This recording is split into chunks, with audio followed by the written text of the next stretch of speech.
করে আমাদের এই জাগো বাংলা বুকস্টলের শারদীয়া উদ্বোধন করবে। আমাদের হাওড়ার গর্ব, বাংলার গর্ব, সারা ভারতবর্ষের গর্ব। এবং আমি এবং দিদির আদর্শে অনুপ্রাণিত এবং অভিষেক ব্যানার্জির আদর্শ পালন করে তারপর আমরা মঞ্চের মুখে প্রবেশ করব।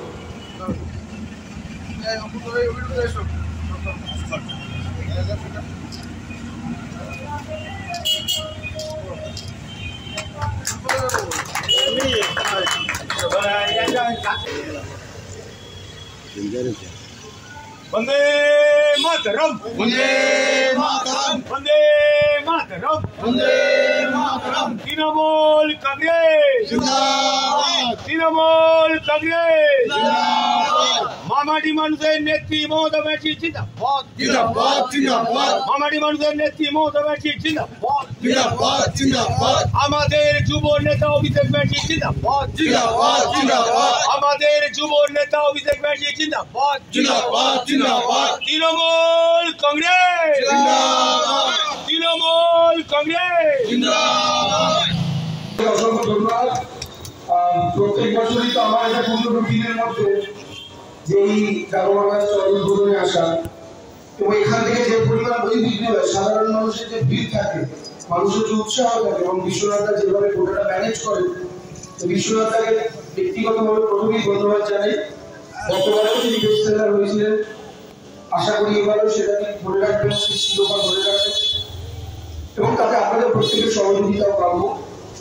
আমার সঙ্গে আমার রাজ্য কমিটির সদস্য অর্পণ উপস্থিত আছে, অভিরূপ মাইকে উপস্থিত আছে এবং আপনারা যারা সামনে উপস্থিত আছেন। এবং মনে করছে গত বছর যখন এই প্রোগ্রামে এসেছিলাম তখন একটা অন্য পরিস্থিতির মধ্যে আমরা এসেছিলাম।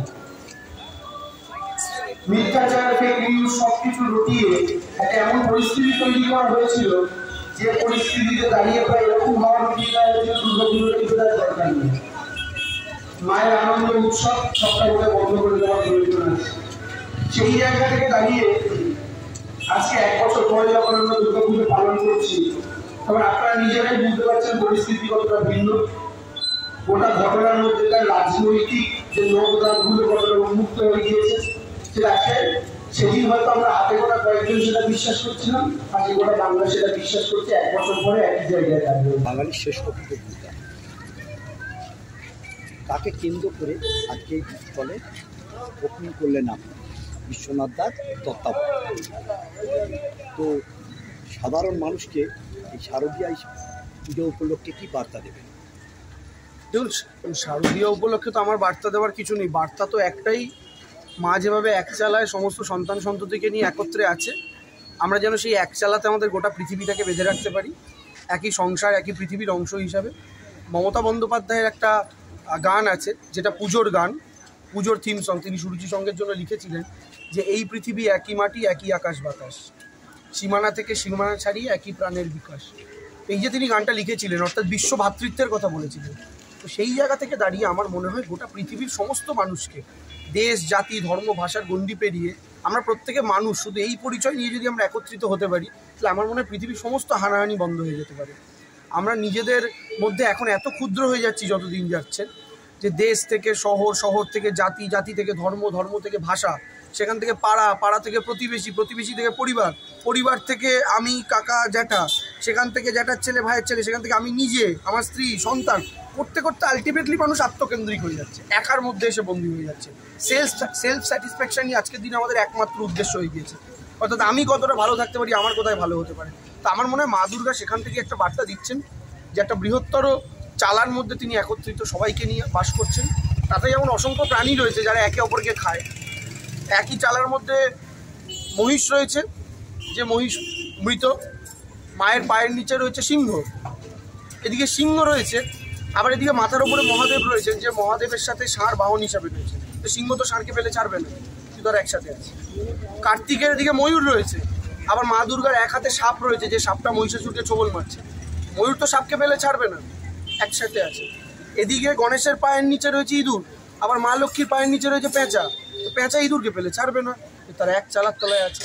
অর্থাৎ খাদ্য খাদকের সম্পর্ক, কিন্তু এক চালা এক পরিবারের মধ্যে তারা যদি থাকতে পারে, আমার মনে হয় তাহলে আমরাও মানুষের মধ্যে মানুষের এত ব্যতিক্রমী চরিত্র হওয়া সত্ত্বেও আমরাও একসাথে প্রত্যেকে থাকবো। প্রতি বছরের স্টলের আয়োজন এবং সব থেকে বেশি বিক্রি, হাওড়া জেলার মধ্যে রেকর্ড।